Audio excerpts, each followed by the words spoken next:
and welcome to Conservatives Talk. And this week, we're going to be talking about adult performers, sex toys, and a family-friendly event. Oh, my. And then we're going to talk about how President Trump's, second term is already such a big success. And then we'll get into what the big lie really is, followed by Stacey Abrams telling us how she plans on spending our money instead of giving it back. And then Buck keeps talking about how the Democrats are targeting justices, and so we're going to let him speak for a little while. It's going to be an interesting one. Stay tuned. Well, hello, T-R-O-U-B-L-E. I said, hey. I said, hey. I said, hey. I said, hey. I said, hey. Well, I smell T-R-O-U-B-L-E.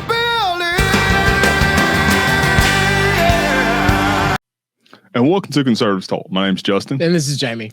And as always, we always like to start off the show by saying whenever you see any content that we produce and that we put out there, always make sure you hit the like button on there, as well as make sure you share it out across the entire platform that you see that on. And go to the website that you see on the screen there. It's conservativestalk.org. Hit the sponsor tab in the upper right-hand corner and the lower right-hand corner and help us out with what you can, because everything that we do goes incredibly, or everything that we're producing and all of our sponsors that are really helping us out with all that. Everything that comes into that really goes a long way to making all of this, to making it go further, to allowing us to be able to continue to produce this and put everything out. In addition to that, please also make sure that you subscribe to all of our pages and all of the platforms that we're on, Gary Gab, Twitter, Facebook, Rumble, YouTube, you name it, we're probably on it.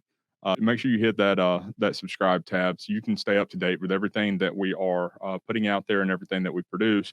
And when you are at the website that's on the screen there, make sure you put your email address in on the screen there or on the homepage. So that can also allow us to send you kind of an updated sheet or an updated email every week or so, to where we're telling you about when events that are going on. We're telling you about things that we're talking about and what we're covering, and we're keeping you up to date on a lot of things that are really going on that you want to know about, especially if you're watching the show. Yeah, and I think that's, for those of you who have been following us the entire time, again, thank you, and thank you to our continual sponsors. And that's kind of the next thing is, please subscribe and leave us your email address, because you're going to start seeing a lot more from us as far as, more events to be at, more places that are more, recent current events as they happen, as we go forward. And, maybe in the future, there'll be other people who can come on and assist in some of those things as far as news articles and things of that nature. So, absolutely. Lots happening, and we're kind of going in the right direction with Conservatives Talk, and we, without our sponsors and you all, none of this would be possible. So absolutely. So let's get into your favorite thing. Are you ready? Let's do it. Boom! 136 days until we beat Stacey Abrams. We do this every single week, and it never loses its impact, and it never gets old. No, especially when we get to the topic that involves her this week. Yes, which is going to be an interesting one, because it's jump to you, because me, I'll go down a tangent and it'll be over. We'll be at an hour-long mark before we really even know it. I know it. So how about let's jump right into it. We talked about in the opening, we essentially right there what it says on the screen there. We have adult performers, sex toys at a family-friendly event. So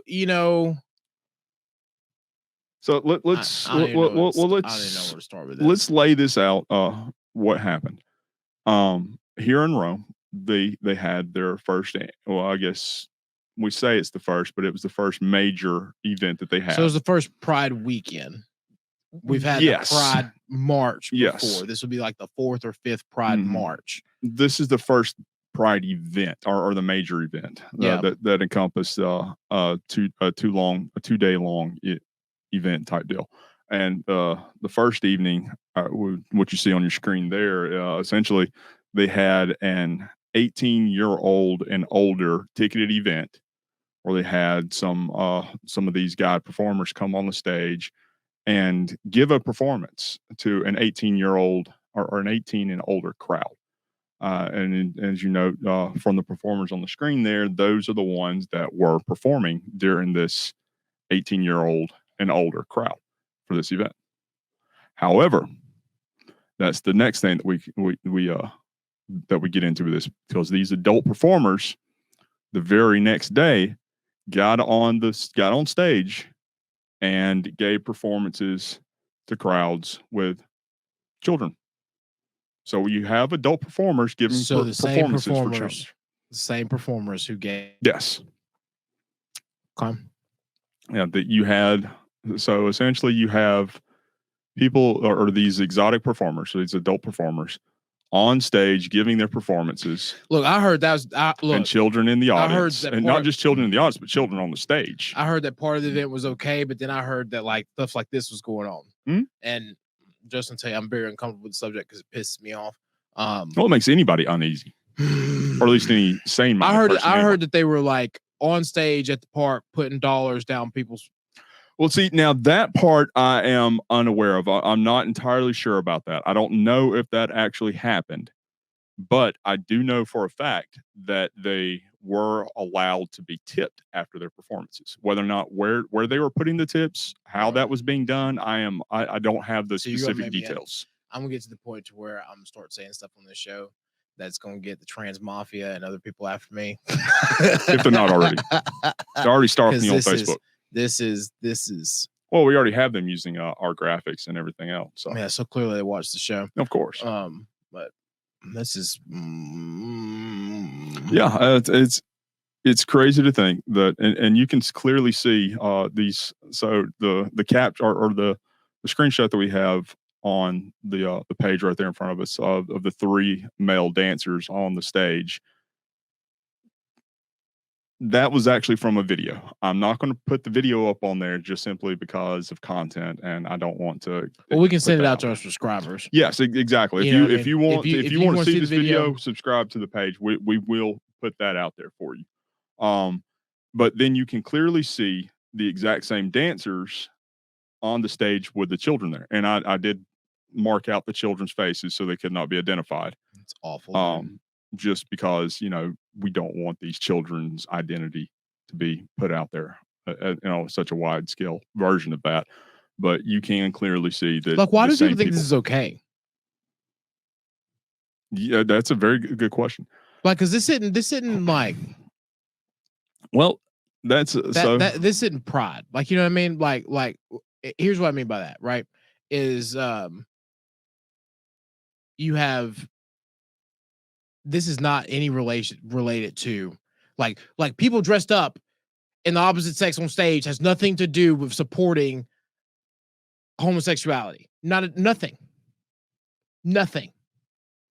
Like, there's no way you can convince me of that. There's no way you can make me like think that that's okay or it's the same thing. Like it has nothing to do with it. So the fact that they have tethered themselves to this and then like are trying to say, well, oh, it's a part of this, so it's okay. No, like someone has to come on the show and explain it to me. So my answer to that is this. It is an effort, because the people will come out there and rightly so and say, if you don't agree with it, don't allow your children to go. Don't take your kids there. Don't let them see it if you don't agree with it. However, it's not just about that. Well, like, see, this is about normalizing and bringing this to mainstream culture. This is about making this mainstream. I'm a lot more moderate than you are, right? Which is part of the reason why we got the show. Someone bringing their kid to a pride event in support of homosexuality or anything of that nature is not the same thing. And I think it's time that we like start putting that message out there. Careful, Jamie, you're gonna lose your rhino status. But I think it's time that we put that out there, yes, because absolutely. like you can support homosexuality and not support this. Especially when it comes to taking this and putting it in a light that is so confusing to children.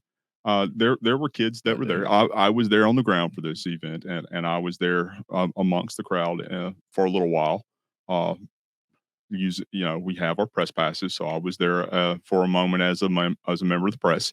We both were for a little bit. Yes. Yeah. And then I saw there were several people that approached me to ask me different things and make comments. One of those persons was a very young. Well, I'll say very young. He was probably, I would say, somewhere around about 9 or 10 years old. He was in a dress, and I didn't ask him why or anything along that line, because I'm not going to talk to kids about any of that sort of thing. But the fact that a 9 or 10-year-old child is dressed up in a dress, and it was there clearly in support or clearly there to show his transgenderism, how a 9 or 10-year-old child Even can knows. arrive to that conclusion is beyond me. And the fact that they are actually trying to allow or make it to where children can make this decision on their own, or That's to allow blows my parents to make this decision for children before that child can actually become somebody to make this decision So like on their I saw own. this thing online, and it was talking about this topic, right? Mhm. Because you had I mean, we both grew up in the 90s, right? Like you remember when, you had tomboys who like it, or these were girls who refused to wear dresses. Like they wanted to come out and play football with us. Like they, some of them got to play pee-wee with us, and like they would joke, like if we called them a girl or something, Yeah. and be like, "Oh, chop off my boobs," like things like that, right? Like, and then a lot of these women are now coming up and say, like, "This was me in elementary school. This is me now. Thank you to my parents for like not buying into like this garbage and allowing me to grow up," because there's so many things that happen in between there. You know what I mean? Like as you mature, Puberty, for one. like and everything else, I've always had everybody's gonna hear it now. I don't care. I love horses, right? I started riding horses when I was like 5 years old. Okay. So I will never forget when I first moved back to Rome. These kids were making fun of me because I like horses and I like hanging out with girls. Okay. So I'm in 3rd grade. I was hanging out with this girl that I had a crush on, and she was playing with a pony. So whenever they play with her, and they started calling me gay. Right. Can you imagine, like, if, like, for whatever reason, someone was like, "Oh, well, clearly my son's gay because he's over here playing with a girl for Well, ponies." not just gay, but like, he's clearly a girl. like you see what I'm saying? Like in reality, like you don't know what that kid's thinking. You know what I mean? And now you're subliminally putting things in his head or her head or whatever based upon your belief in what it was. You know what I mean? And no one knew that I just had a crush on that girl. That's why I was trying to spend that much time with her. I mean, I would love to see a study and before or something to come out that would say before a parent can give consent to allow their child to go through these gender affirming treatments and everything, that they be tested for Munchausen's disease. That's a little extreme. That's hard to figure out. But what Well, I in mean, a I get sense, it. yeah, I get in it a because sense, it's the same thing. trying But what to- I'm saying yeah. is there's like that would be hard to study. It would, of course, But I would like to see something. I would love to see the Here's what I correlation would love there. to see. I would love to see something concrete. Like, you know what I mean? Like, I have no idea how to even make that concrete. Something to where, like, before these surgeries happen, like you and your parents had to hormones or go anything, through yeah. like Therapy. counseling, therapy, something. There has to be a step. Like someone who has guardianship over another person should not be able to make certain life altering decisions like without some form of process. Especially when you're dealing with a life that has essentially just began and just started. I can't imagine. I swear to God, like I watch way too much South Park. Just to tell you, Well, and we both do. yeah, we both do. And I just one day we're gonna have to show that clip of Garrison. You know which one I'm talking about. I will have to heavily edit that one. Where he's sitting in class and he just had a sex operation, because what I love about South Park, and this is why I watch it, is because whether you're a Republican or a Democrat or whatever you think or believe, it makes fun of all of us. And what's good about South Park is they used to be very good at what the hot button topics were for that week. They would make an episode about it.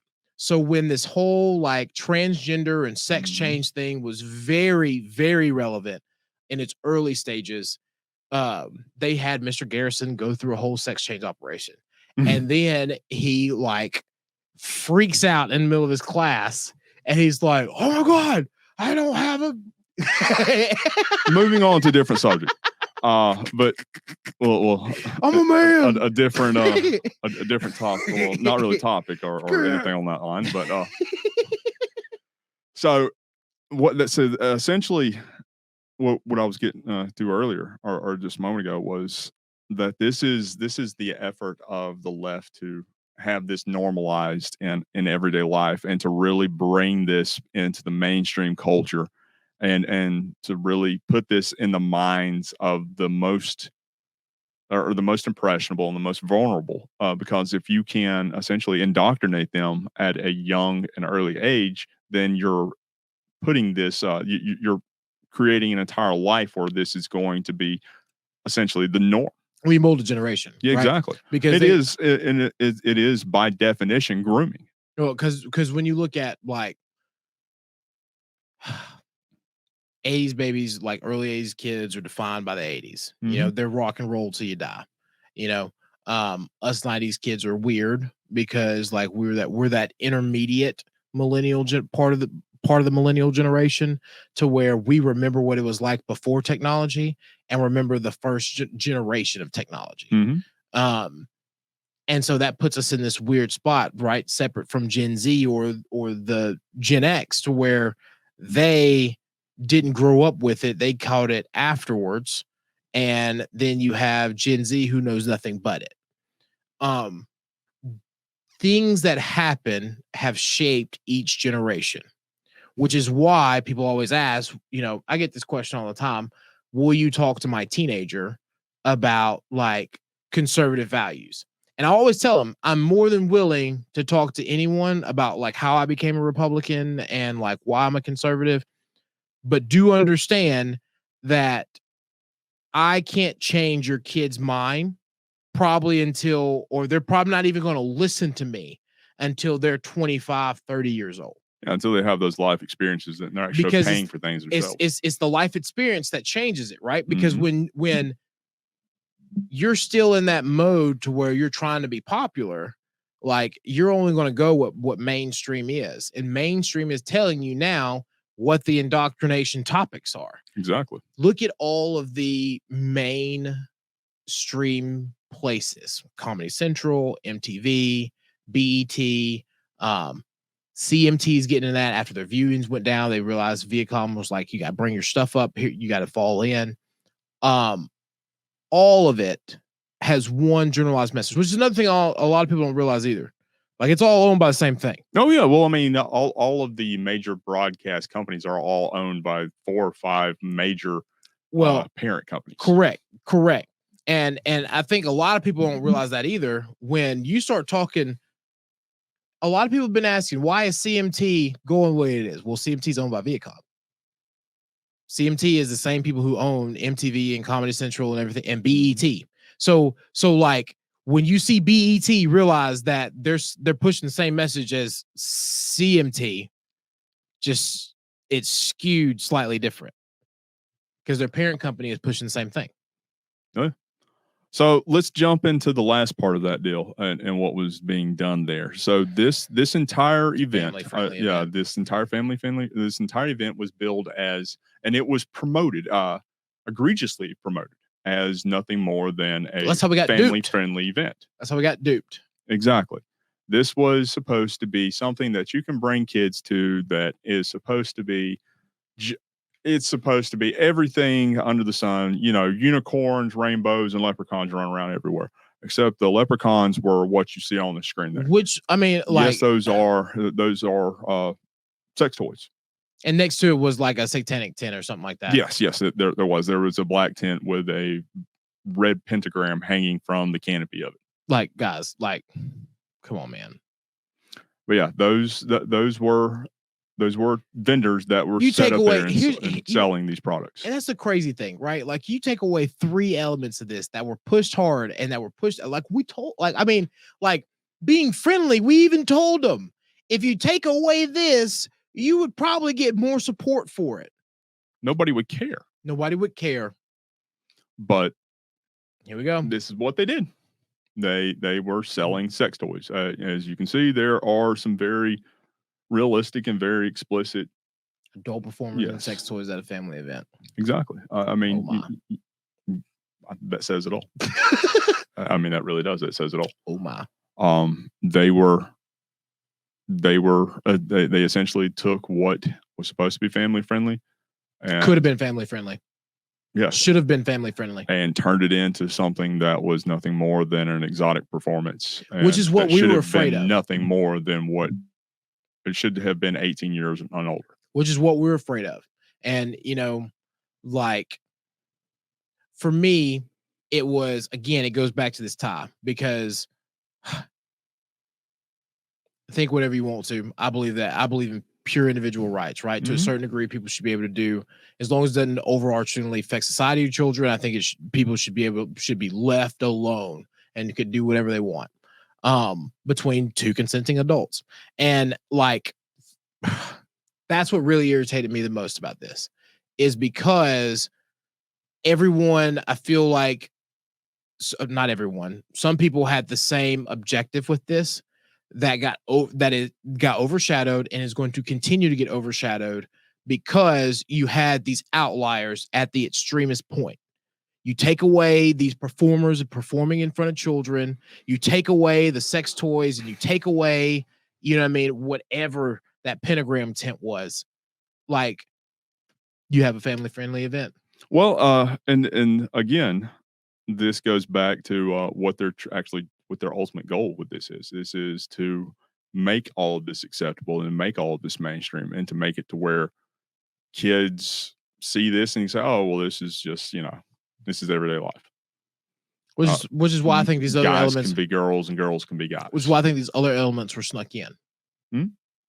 Well, I think that I say, when you say snuck in, I do believe that snuck in from a larger political sense. Well, I would agree that they were snuck in underneath the ideals and the knowledge of the supporters in general, or the supporters at large of this event. But the actual people that were organizing this and that were putting it together, they knew that they knew that this is what they were going to be doing. Agreed. I'll agree with that statement, because I just feel that there were a lot of people who wanted to be supportive of this, and who would have been supportive of this if they had gotten rid of certain elements of it. And when they refused or tried to alter a schedule to sneak it in, you saw that this was nothing more than a national political stunt. And I made that statement, to people, try not to be a part of a national political stunt this weekend, because that's all it was people trying to go out, and they were trying to bait people to get their name out there. Yeah, they canceled the hour and 15.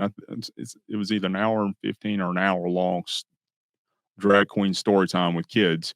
They canceled that. They said because they felt like it was a security concern. And then they moved it to the main stage. And instead of actually doing the hour-long event with that, it was essentially a 5-minute long intermission deal, as opposed to doing the entire hour-long indoctrination event that they were doing. They just did the 5-minute deal.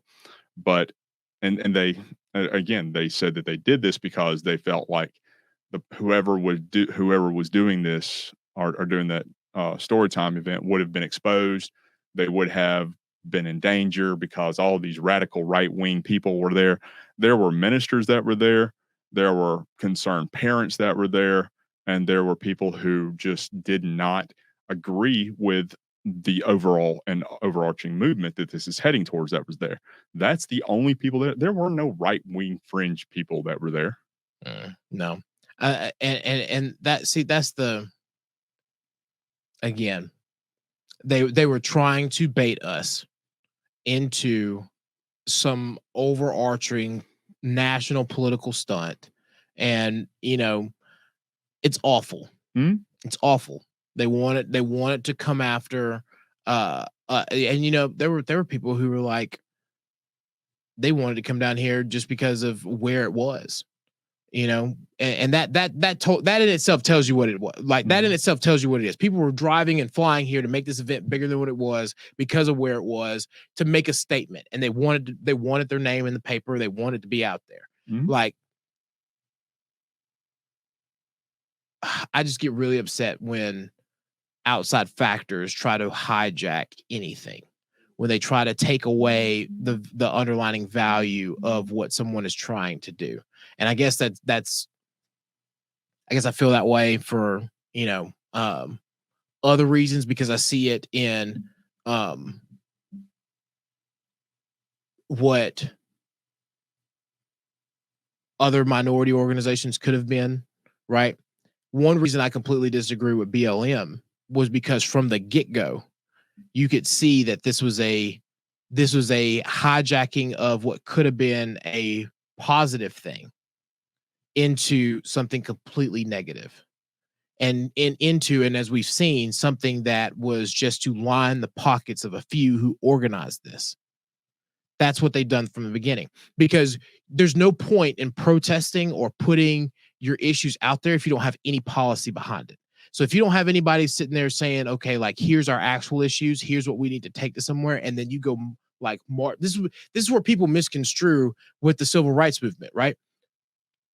Martin Luther King marched in prominent areas to end in DC because he had policy behind it that he was going for. There was a reason why you hit certain areas to gain more support because of the actions that were going on there, so that you could get that, then go and affect policy change. Okay. What you're seeing with BLM, what you're seeing with a lot of this stuff is these people are just out here because they're like, it's almost like they've seen the sun for the first time. They're just out here just to be out there. They're not looking to do any effective change. They have no policies that they're trying to go and lobby. They're not trying to change anything to protect anyone. They just want your money. I got you. I see that. Sorry well, let's get let's get on to the next issue. Sorry for my soapbox. Yeah. So as we know, President Trump's second term. It's all it's been a huge success. And for those who don't know what we're talking about, when we refer to President Trump's second term, we're referring to essentially the judicial cycle of the Supreme Court, because without President Trump's nominations or his nominees on the court, a lot of the things that we have seen that have come down from the Supreme Court would have never have been this. We wouldn't have this. We wouldn't have it. And I think it's very interesting too. Roe would still be the law of the land. Well, and because you got two separate things going on right now, right? And this is a very interesting time for the country, and not just the Supreme Court. Mm-hmm. This past week, we had the swearing in of the first African American female, who everyone presumes, because she was appointed by Biden, more left leaning, right, into the Supreme Court, right? That and her rulings that she's had in the previously, past. Yeah. Well, at the same time, we now have the senior member of the what we classify as the conservative justice be an African American man. Mm-hmm. And so that's what makes this even more interesting is, speaking as, African American, we've always had conservative values, even though majority of has voted Democrat and been swayed. I'm not going to say it, but by the Democratic Party. It's interesting to see, and I really want to see how they kind of play into this going forward, because you don't really have a Roe v. Wade overturn without the conservative justices leaning on Justice Thomas, and his leadership. And so it's going to be interesting to see how that's played, because now you can't say it's about race. They can't use that anymore when it comes to rulings. It goes back to principle for the first time in a long time. Well, and I will say that this court has ruled more on principle and to getting back and more constitutional originalism than any other court that I'm aware of. And I'm kind of a big constitutional and Supreme Court junkie. this court is really getting back to the fundamental principles of limited governance, to personal liberties, to what the Constitution was actually set up to do and was actually what it actually is worded to do. For instance, one of the rulings that was just handed down was the ruling involving the EPA issue. So essentially, Congress had passed a law under the Obama administration that created essentially the Clean Air Act. Well, the law that was in there was very broadly It almost worded. killed West Virginia.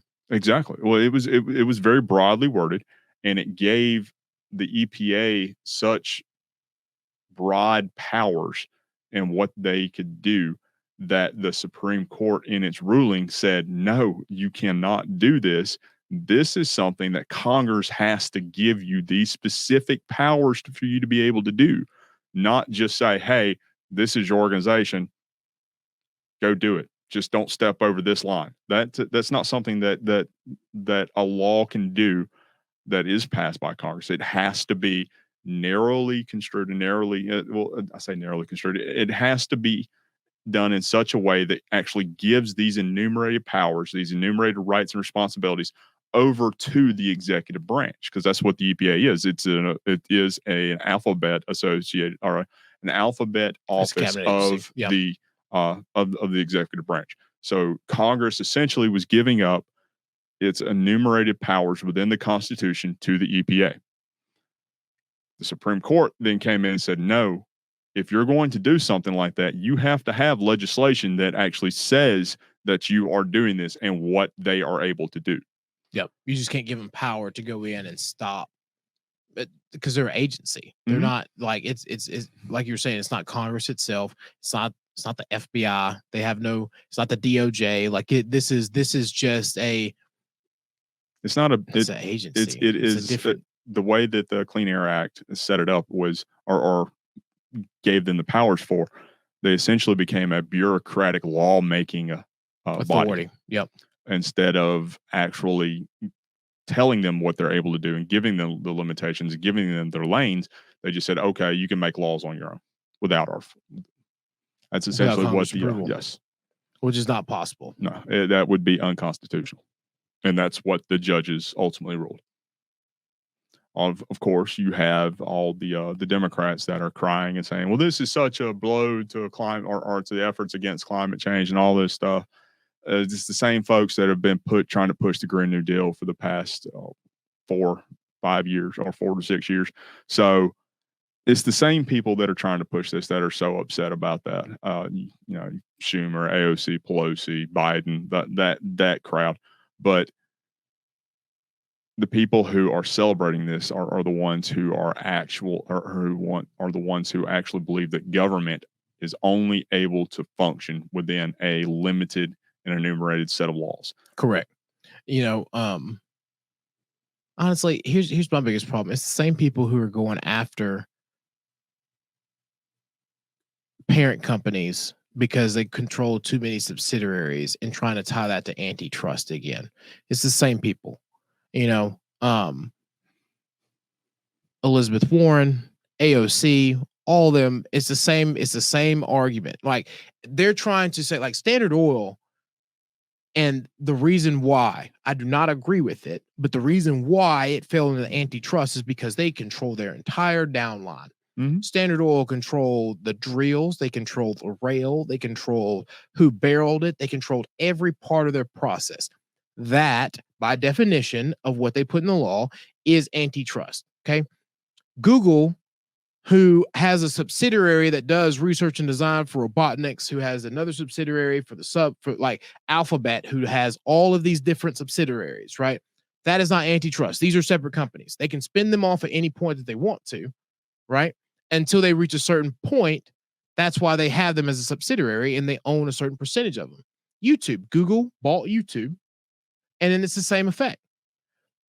To hit them or attempt to hit them with antitrust, and I am not a big supporter of big tech in that sense, but fair is fair, and I think the same style is now going after all industry, from these ESGs and to like it's a combination thing. If they can hit Google and Apple and everybody else with antitrust, then they know they can come in with a Green New Deal and force climate control and their version of climate control on everyone else. Mhm.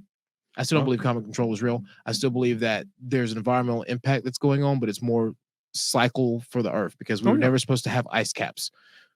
Just remember that. Had to Exactly. voice that. So another one of the big issues that is really coming out as a huge win in Trump's second term is the fact that you had or so you have several states in the union that had these very stringent 2A laws or anti 2A laws. For instance, you have folks like in California who have a magazine limitation law in effect and an actual outright quote unquote assault rifle ban, of which what they're actually describing is by no means an assault rifle. Their laws have been challenged in court, and then under the new ruling that was just issued from the Supreme Court, essentially saying that the instead of having a two-prong decision making factor, they limited it to a very concise one decision making factor, essentially saying, would this comply within the historical text and the historical means of what the Second Amendment was set up for? And it used to be that question, plus, do they really need it? So by doing that, you're essentially saying you're only able to make this decision within that one sector, and you're not able to ask the question, do they really need it? So the essentially the cases that had been brought up against or that had been filed against these laws in these states are they were going for the Supreme Court, and the Supreme Court said, okay, lower courts need retake these back up and come up with a new decision under the new determination, the new ruling that we just had. So you mean like, so it's got to go back to lower courts, like decisions that happen in California, New Jersey, to those states. Yeah. Mhm. Yeah. Okay. You're dealing with Hawaii, California, New Jersey, Maryland. All of these have some sort of a magazine limiting law in effect and AR-15 or assault rifle, quote unquote, assault rifle bans in these states. So you're like my gun expert. Everybody always asks like, what little I know just enough to be dangerous. And so I always go to Justin. So didn't something similar happen to Texas or Oklahoma one about like there's a certain it might have been Missouri. There's a certain state law that I think is really profound, and you're going to have talking to about remember. the Second Amendment Protection Act, Yes. the SAPA law. Yes. Yes. So essentially, where a state, as long as anything being manufactured within that state and abides by the state laws and not the federal laws, can be held within that state because it's not interacting with interstate commerce. So see, now we combine the two conversations, right? So now where these things have gone in, now let's say these states like New Jersey, Texas, wherever they are, these, longer magazines can now be allowed maybe within the state. Is that a possibility? Oh, so what it is essentially, so by this going back or being kicked back down to the lower courts, them having to construe this their new rulings based upon this ultimate overarching Supreme Court precedent that was set, and part of that being based upon what the essentially what the founding principles were, and the founding principles being that this law was put into effect because of the idea of self-preservation, self-defense, everything along that line, and us being able to essentially, for lack of a term, overthrow the government if it ever becomes too tyrannical. So with that mindset, or with having that mindset, they would ultimately have to lift these magazine bans and the assault rifle bans. Correct. Okay. I was making sure we're on the same page. So when, because it's that, then it becomes not a intercommerce thing. interstate commerce. interstate commerce issue, because if you live in that state, then you can purchase it so long as it doesn't leave that state, unless there's an agreement between certain states. Now, that's where it can get interesting too, right? Because similar to the interstate commerce issue that's going to come up with abortion pretty soon, we could be seeing it with magazines as well as infantry and weaponry. So there's a bill that has been going before Congress for the past several cycles. It's called the National Reciprocity Act. So essentially, it is almost kind of what you would see with the driver's license, except for concealed carry. If you get a concealed carry permit in any state, it would be good in any state. So you don't have to have a concealed carry license I feel in like each Justice is individual trying state. to again force me to go get my concealed carry permit. No, not here in Georgia. You don't need one. I know. But if you leave the state and you try and conceal carry, if you're not going to a state that has constitutional carry in their laws, then you have the potential of being arrested and prosecuted for that. Yep. And I know people who that's happened to. Yeah. Especially traveling if you want to go hunting up north. Mm-hmm.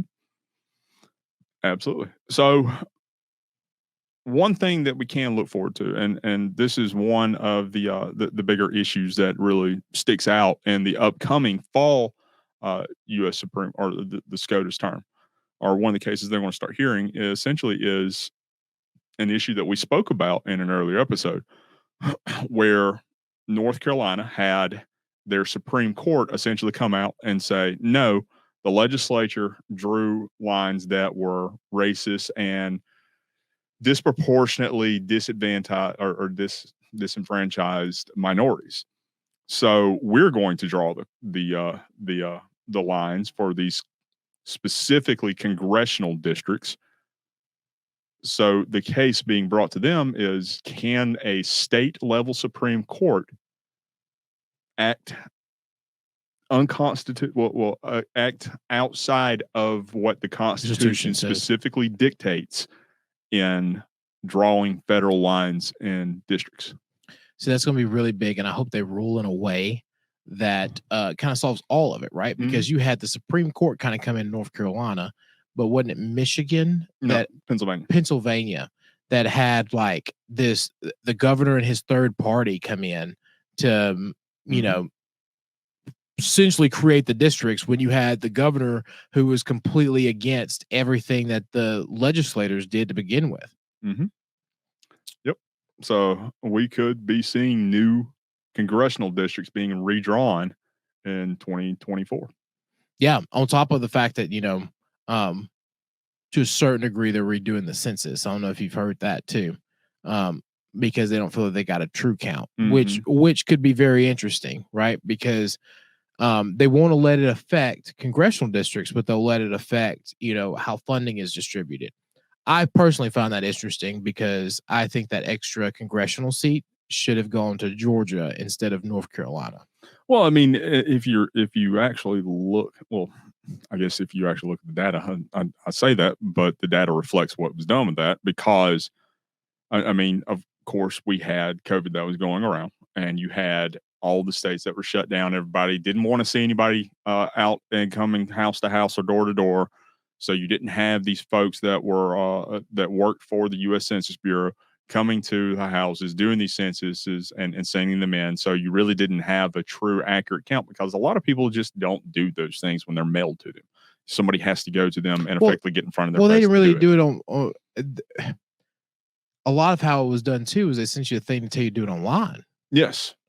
So, when you're talking about Georgia, especially North Georgia, I deal with people have such a poor broadband connection in this area. Poor broadband connection, especially in South Georgia on that end. But I'm talking about there.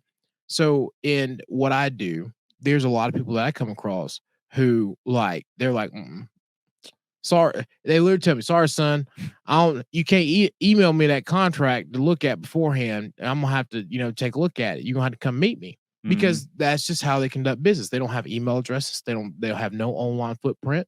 That's just how they are. So if you're telling someone that you're not going to try to come find them to do a census, when you're talking about the,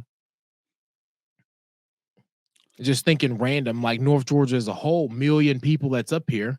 I don't know if that's the exact number, million and a half people that's up here in all of North Georgia. A third of them don't have an online footprint, who you literally only see 3 times a year when they come out for major community events and when they go vote. Yeah. You're not wrong about that. That would be that'll be very interesting to see that, to be honest, and if they actually conduct it with such a heavily funded operation to actually try and get a true number, because they know firsthand that the numbers that they got were off and skewed. I mean, there's no way that they could not have been off and skewed.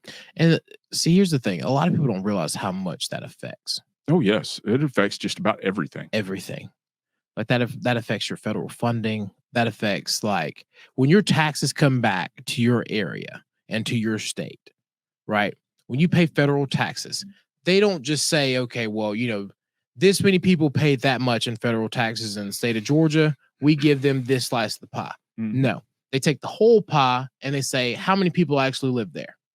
And they say, okay, well, how many people live in California, New York, all this other kind of stuff. So when you don't report for the census, what you're essentially doing is saying that my tax dollars will not come back to my home.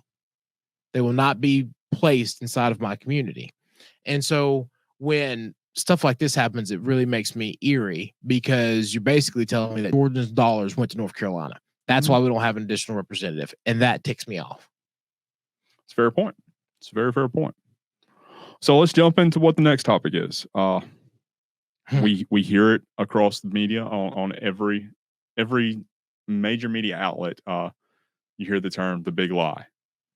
CNN is not allowed to say it anymore. Well, whether or not that happens, we'll see. But it's one of the most predominant terms that's in CNN says they can say the election the media. lie. Well, even still, they can't call it the big lie anymore. Yeah. Apparently, there's a bigger lie. There is, in all honesty, because we hear it almost every White House briefing that goes on, and every time Biden opens his mouth just about on every topic and subject. The borders are closed. The borders are closed. The borders are closed. The borders are closed. The borders are closed. You hear it every single day coming out of this administration.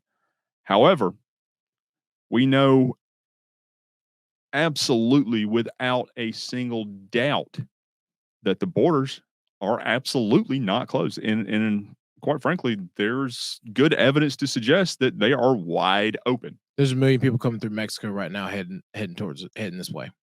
It's been documented. There are, so it's been what they have it estimated just in the month of June, almost 200,000 in-person encounters in a month, where it's supposed to be lower. Yet we are seeing record-breaking numbers this month. So if you're not aware, traveling through Mexico to cross the border is a very treacherous journey, especially when you're trying to get through there in June, July, August, where the temperatures are reaching upwards of 120 degrees. And I saw something really sick the other day. And look, I am all for immigration reform. I'm not for illegal immigration, because there are a lot of people who worked hard to get to this country. Mm-hmm. And went through the right process. What I am not for is the sick madness that I saw online that was discovered the other day, to where this individual had basically captured and kidnapped 46 people, loaded them in the back of his tractor trailer. 51. Majority of gutted them, had them bleeding. Few of them survived. They died of heat exhaustion. In the back of that some of them. Yes. Some of them were able to make it to the hospital. They had, there were 51 people that died in the back of that trailer. They had actually lined the inside of the trailer with steak seasonings. It's sick. So when they were going across the border, they had essentially done what they said is they had cloned the truck. So they took what an actual legal U.S. company-owned truck, the numbers, the paint job, everything, stickers, the whole 9 yards, and made a clone version of it in Mexico. And then the cartels then loaded these people up in the back, locked it up, because when you see these trailers that are driving through in these areas like this, they are locked and secured. There is a lock on there. Nobody's getting in there. Nobody's getting out without opening up that lock. Right, yeah. What departments? So by lining this the trailer with the steak seasoning, it's essentially when the dogs go around at the border, they're smelling the steak seasoning. They're not actually smelling the personnel and everything inside that. They don't have that overwhelming pungent odor coming from there. Yeah. So that's one trick that they apparently have effectively adopted and adapted to where they're able to get across with this. Growing up where I grew up, that's like a known thing. Use cayenne pepper or steak seasoning. For those individuals who dabbled in that area, not just in transportation of people, but of awful things. Mhm. So I've heard that a long time. But and it's amazing to me that something this heinous could have happened and gotten away with because of something that simple that used to be told in rap songs. It's scary, really. We just had our little topic about how Trump's second term is really doing well.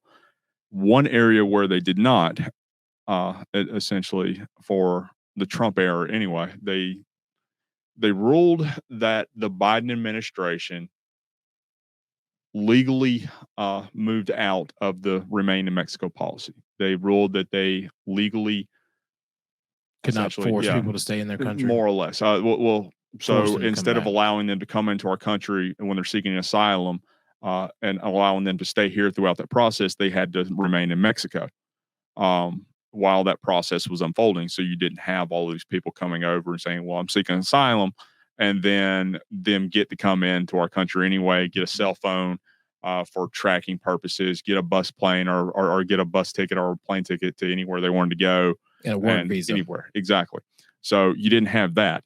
But so that's one area where I see the Supreme Court and they may, as much as I don't like to say it, they may, and I haven't looked at that ruling in depth yet, but they may have been right on the technical parts of it. But at the same time, that's something that we should really be focusing in on for 2024 and 2022,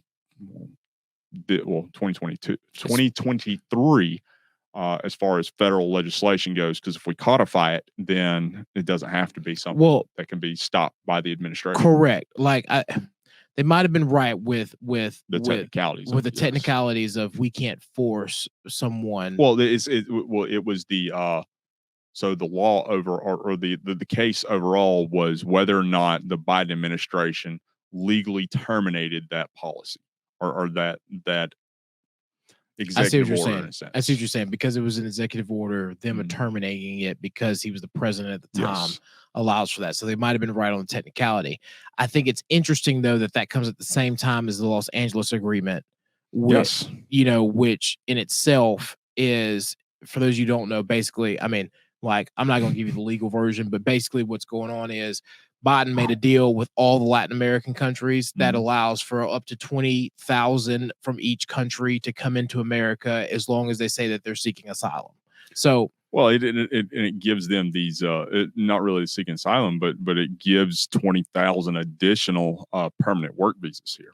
And see what, like, the way that the Los Angeles Agreement works, in a sense, from my recollection, is that it can say that this person, all they have to basically say is that I am escaping political injustice or persecution in my home country, seeking asylum, and I am general. seeking asylum. That's just in general. But what the Los Angeles Agreement does is it expands the numbers of the legal the legal work or the migratory work immigration. So we're actually taking in these additional people on the legal sense and giving them these work visas and giving them this money and giving them all this stuff. But it's also, what it says is it is incentivizing these other countries to not really work on themselves to maintain their own population. It is saying, hey, we're granting all of these, so why don't you try and make a run up here to do it anyway, and see if you can get them, correct, regardless of the amnesty issue, which is almost an identical match to the number of people who have already been on these caravans, in an amnesty situation or trying to find some kind of asylum to America. Yeah, it's it's bad. From an economic standpoint, and from really or from an overarching ability for us to be able to control our own borders. The fact that he is now essentially saying, "Hey, here's a raffle ticket. If you run up here fast enough," that's just really going to draw in more of a crowd. Yep. So the big lie ultimately is not that the election was stolen, because, quite frankly, there was another issue or another topic that was brought up here in Georgia that was just, I guess, put out today, that the state election board is looking at moving away from barcodes and QR codes for the scanning devices for our elections. Which is big. Yes, it's huge, because prior to that, when you printed out your ticket, you didn't actually see who you voted for. All you got was a QR code. You got to go back and review who you did in the or who you voted for on the screens beforehand, before the actual stub was printed out. But this, in a sense, is a way that you can effectively, not really just audit, but actually be able to review what's right there in front of you before you stick it into the tallying machine. And it works exactly like a Scantron machine does. So for those of you who remember before we had Dominion, when you got your ballot, you could look at your ballot and you could say, like, you saw it online, you saw it on the screen, and then on the screen you could say, okay, this many people, this is who I voted for, that's it. You press the button, your card pops out, and then it print out your little thing, and you can look at it at the printed version to make sure that what you remember on the last screen that you saw matches what printed out actually. For those of you who don't live in Georgia, what we have been facing for the last couple of years is that what you saw on the screen was the last thing you saw, and then what printed out was a QR code or barcode, yes. And so you couldn't. There was no more ballot. You couldn't see what was actually on there, and then you just put it in there. So because of election integrity, because we want to be transparent, you can now view it so that when we do audits, well, they're looking into moving into that. I think we can get that done. Well, we'll see. When we actually do audits, see, that was the other thing about hand counted audits, right? Because when we did hand counted audits, you're just printing out everything that was, again, reflected off that QR code. Yes. So and you now can actually see who was voted for. Now you can actually see it, because now the ballot's being put inside of there that will show all of the people that each individual actually voted for. So, oh yeah, it'll definitely be a big game changer on that end. Big time. But yeah, that's another outcome of what they are referring to as the big lie.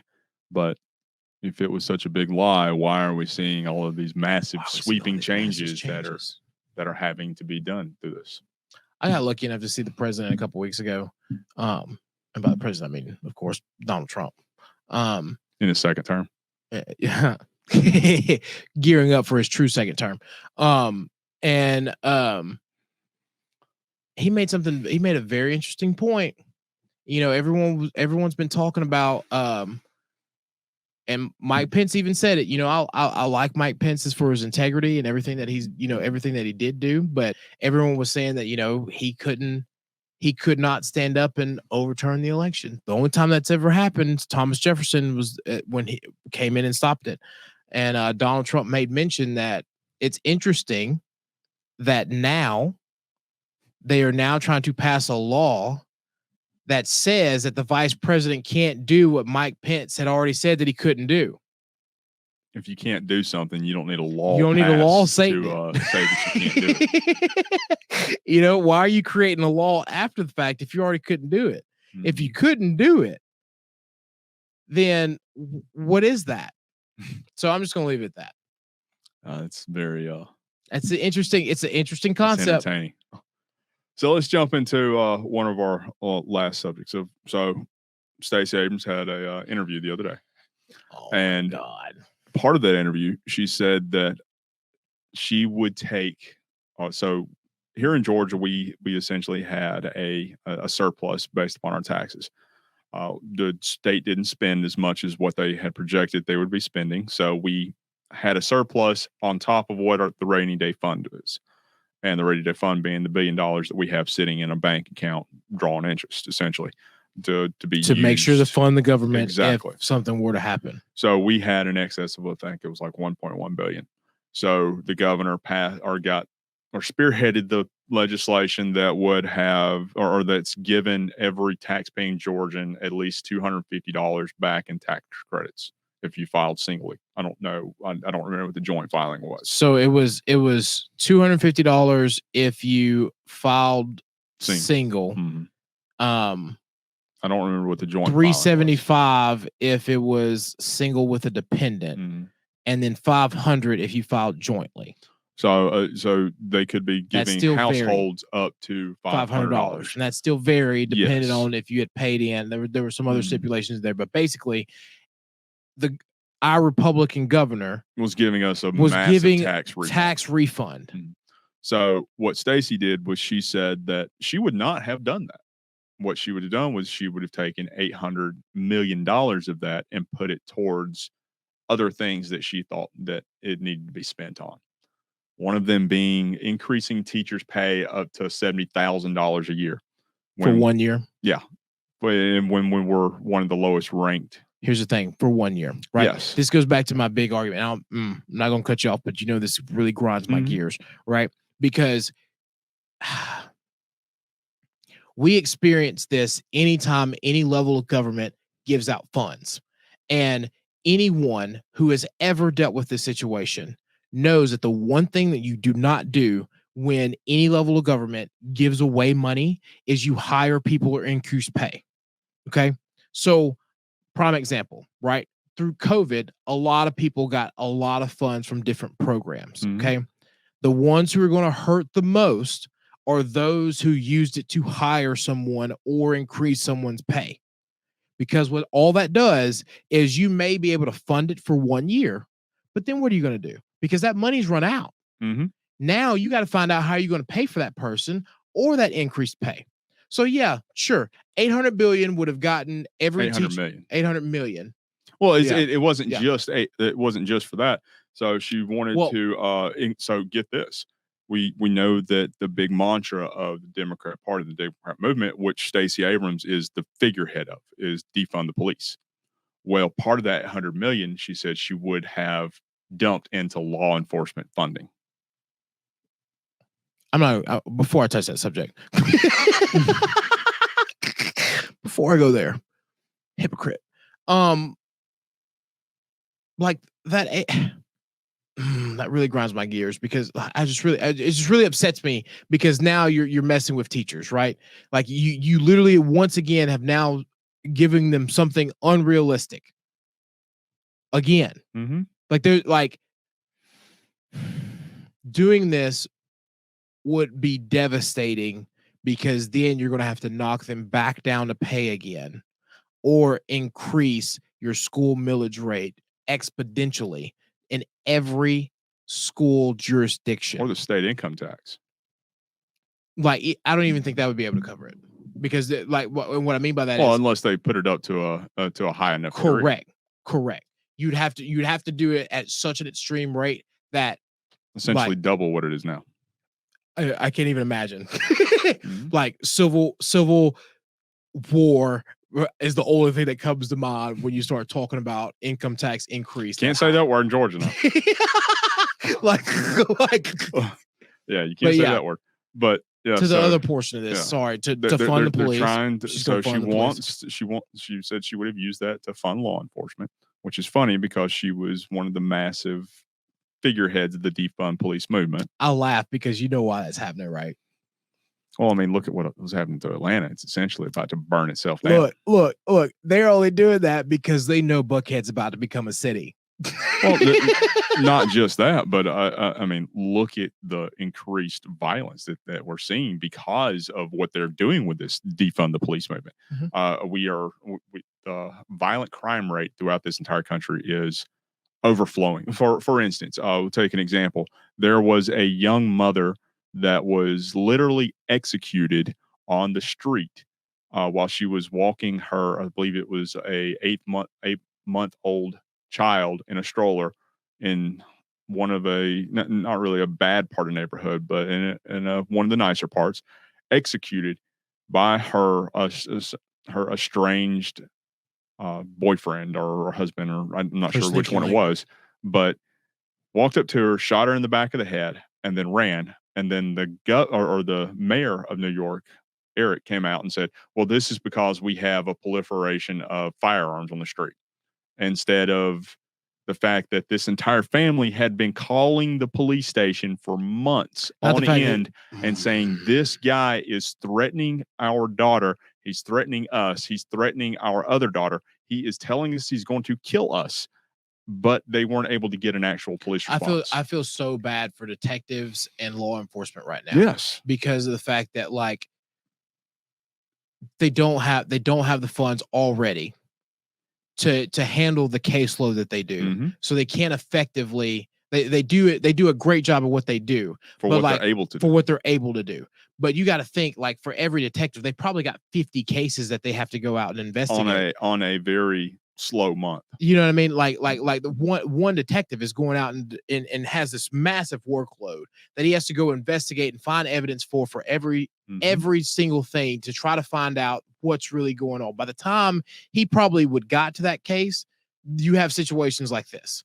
And like that's where us as citizens and as our politicians have to step in and like give them support, like legitimate support. Not only use it be wishy-washy with it when it comes political times like the Democrats are doing. I can't believe she said that. Well, imagine Because literally had New York been an actual shall issue state at that point in time.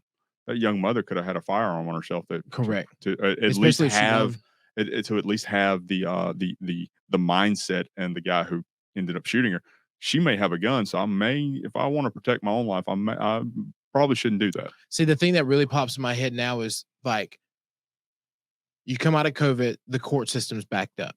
She probably hadn't even been able to go out there and get a TPO out. So she doesn't even have any temporary protection until they can bring him to court and ask what's going on.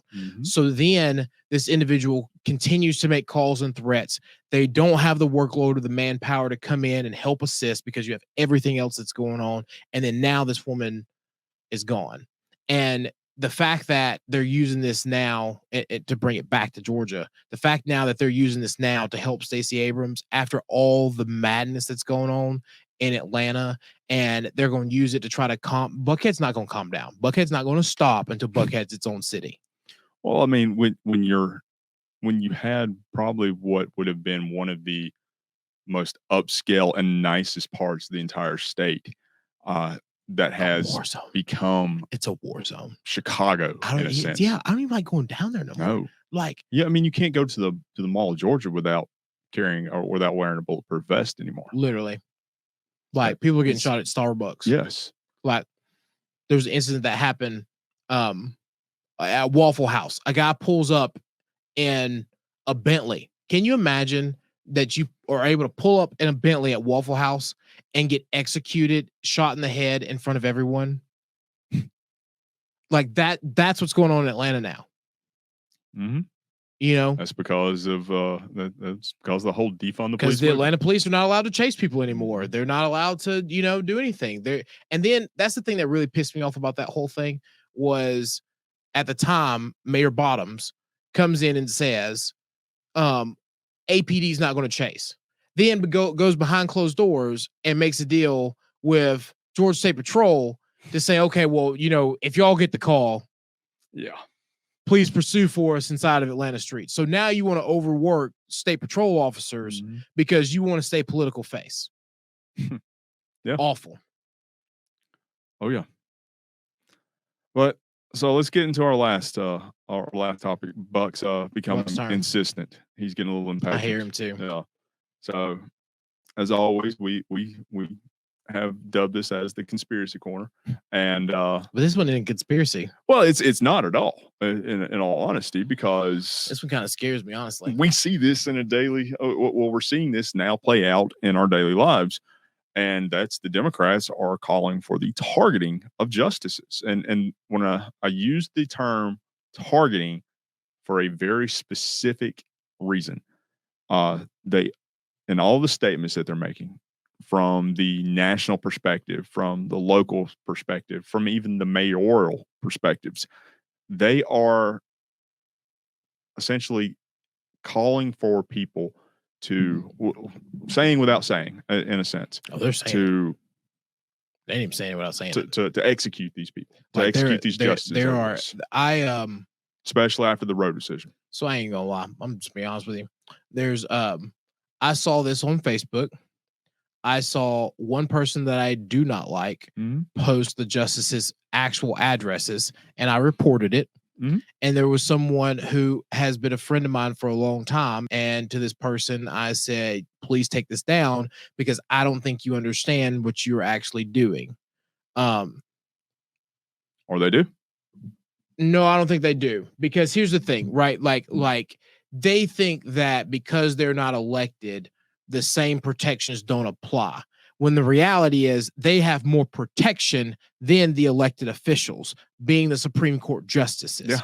So anyone who is posting their addresses and telling people to go to these locations of a justice's house, like if they find you, you are in serious trouble because you can be prosecuted at a federal level.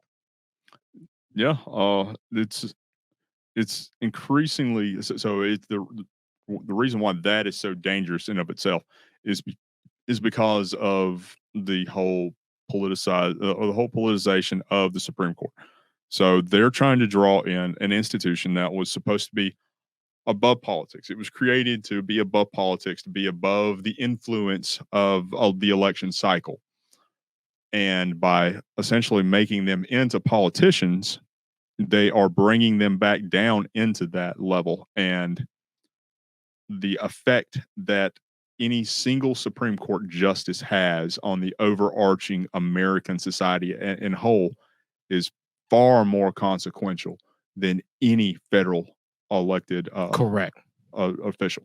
Correct. Or any official period. Because they ultimately have the judicial means of overruling any sort of legislation that's passed. And look, and I talk about Justice Thomas a lot because like he's an idol of mine, right? And can't wait to see him. But like he a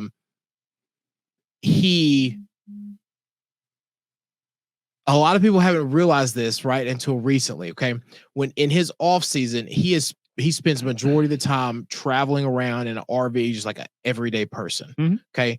And if you did not know it, you would just think he's another retired man traveling around with his family in his RV. That is the level of, I guess you could say, protection that Supreme Court justices have and have always had, is that you wouldn't recognize them if you saw them on the street unless you actually were in the circle or paid attention to it, because they just, outside of the robe, they're everyday people. What they're trying to do now is to politicize them by saying they are being politicized. So they're saying that they're making political decisions when they're not, but they're trying to do that because their end game is and always has been since they said it, in 2017, to pack the court. To pack the court or to expand the court, and let's be honest, I'm sure no elected official would ever actually admit to this, but think of this: if in the next 2 years, or especially within the rest of this year particularly, say for instance, Justice Thomas is asleep at a hunting cabinet and then unexpectedly passes away on a pillow. Yeah, or just decides to retire completely. Well, that's never going to happen. Especially not for the next 2 years. Well, not Thomas. Now. Not now. I know. But you know what I mean? Like the options there. And I bring up that scenario because that's kind of what happened to Scalia. He was at a hunting cabin out in Texas and he unexpectedly passed away. There were some, there were some theories that happened along with that deal.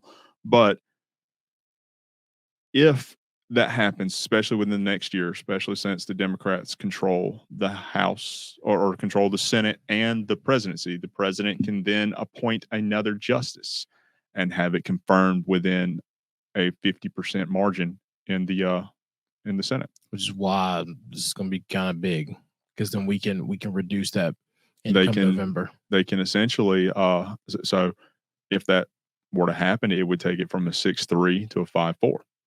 And Justice Kennedy is, quite frankly, there's no telling where he's going to land on things.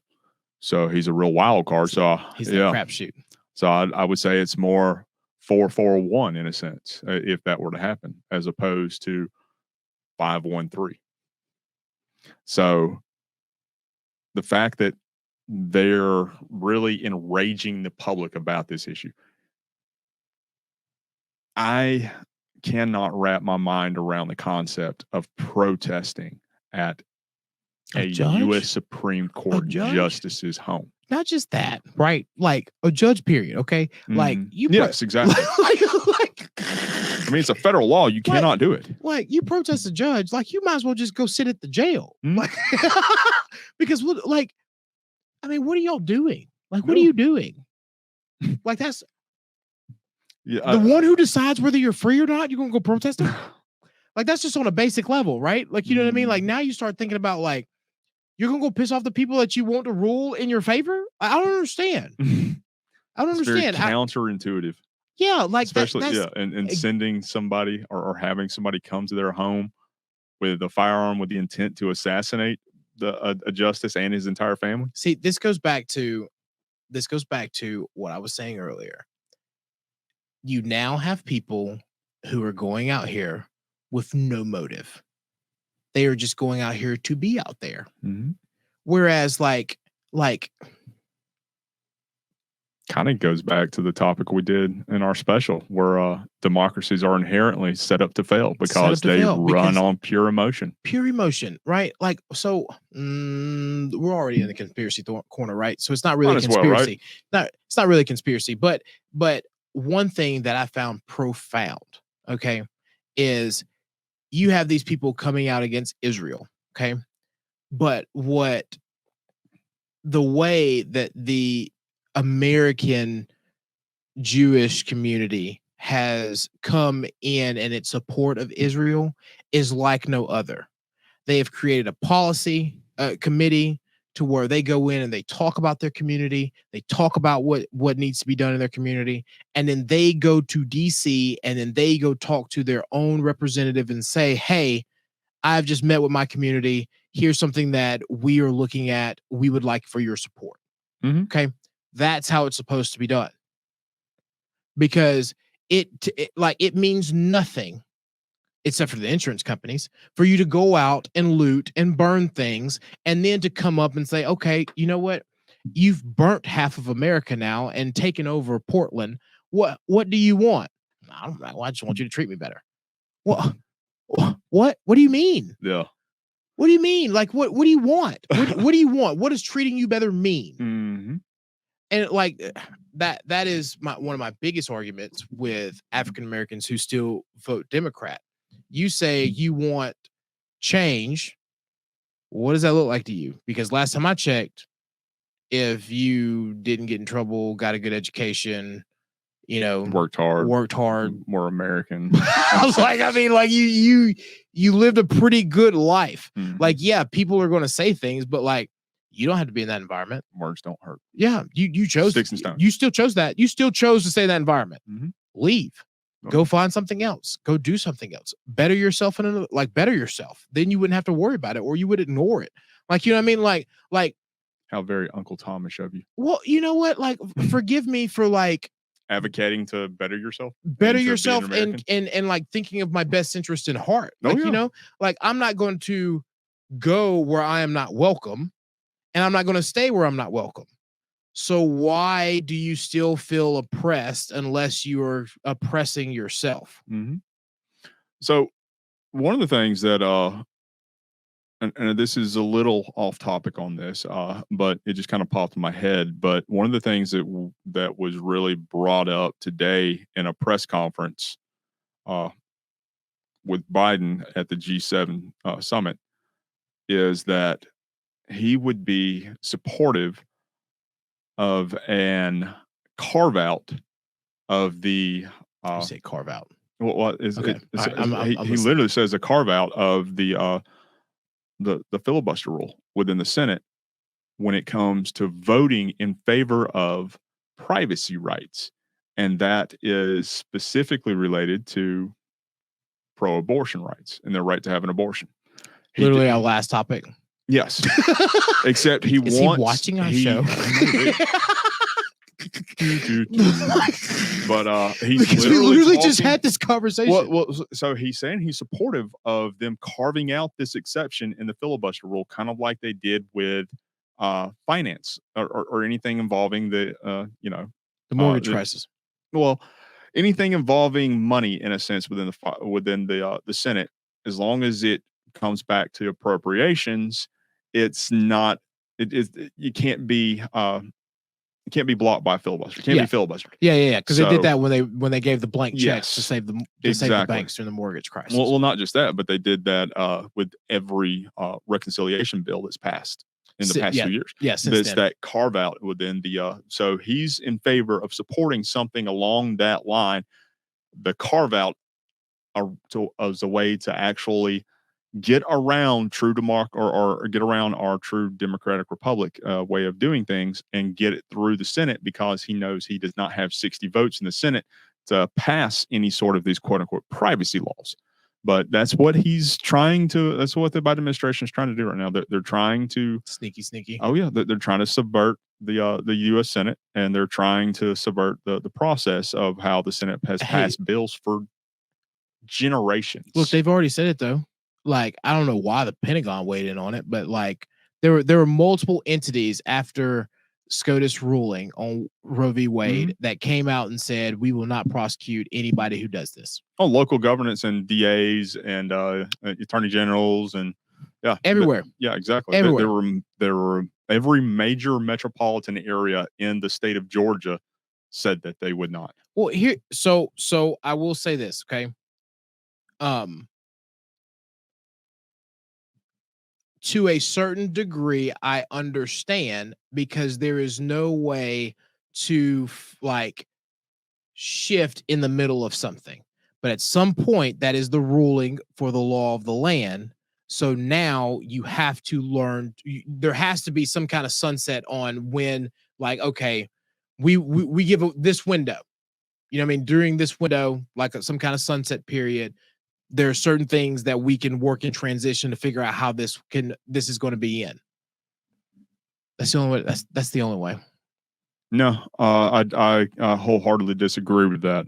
And I say that because every law that is passed has and is signed into actual law by the governor has an effective date. Correct. And once that effective date hits, then these constitutional officers are obligated to essentially abide by what these laws say and what they do. And if somebody is breaking these laws, they are obliged and they're obligated to follow the law. What I'm saying is that, so even if you take Georgia's heartbeat bill, for example, okay, that was concluded in, when was that? Early April, March of that session.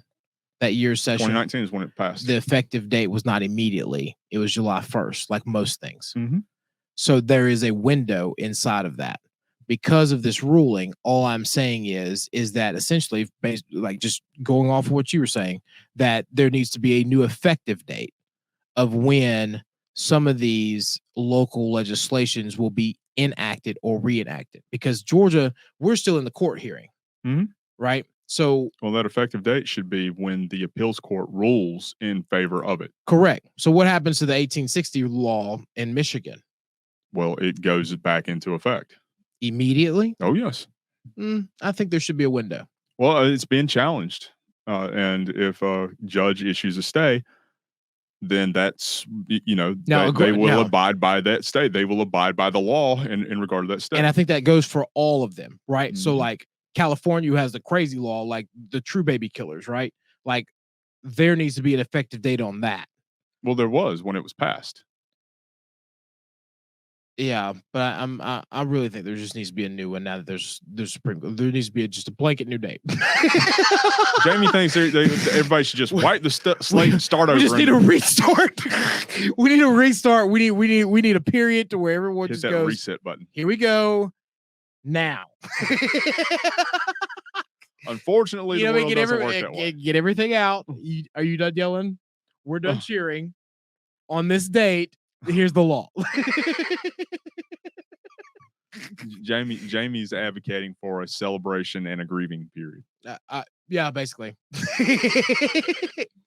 I need time to cheer and laugh at the people who are upset. How many? Because it's how not many gone. lives Like are going to be lost? here's the during thing: that it's not gone. that period? It's not gone, and we've said this multiple times. People are Oh acting yes, like it's not gone. no, it's not gone at all. People Depends on the state. We're not done. Mhm. All right, we still have to create better adoption policies. Yes, 110%. And we still have to go after, just as citizens, these states that have these long, late term abortion laws in place. Mhm. So we're not done. No. But I always live by the 24-hour rule, and something this big needs a little bit more than 24 hours. And for those of you who don't know what the 24-hour rule is, whether it's good or bad, you got 24 hours to cry or be happy.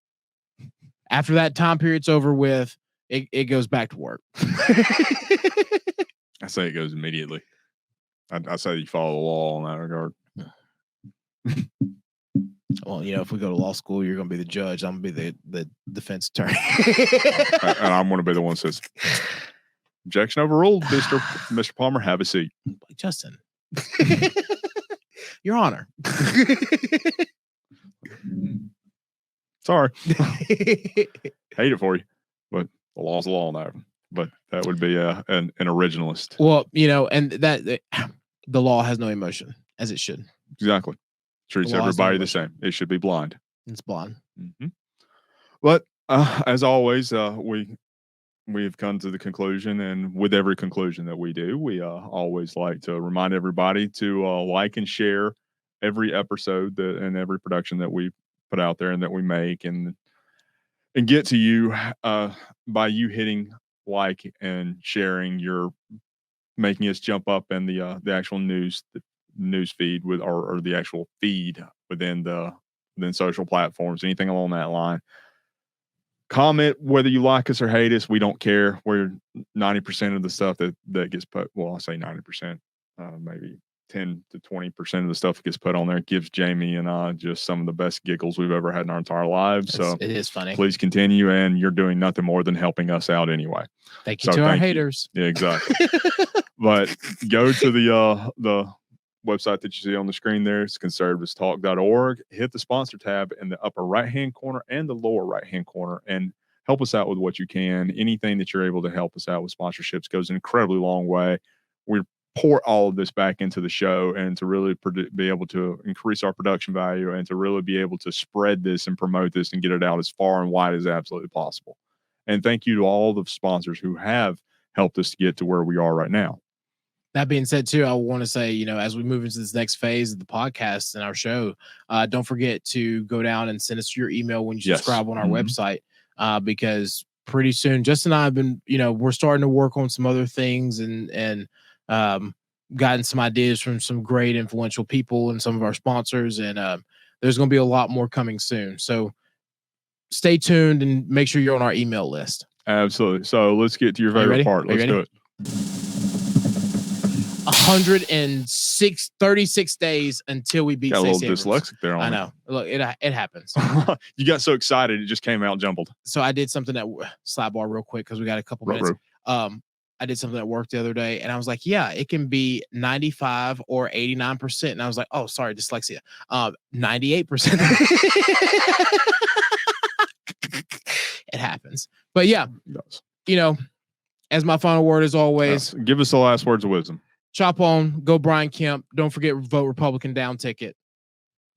Absolutely.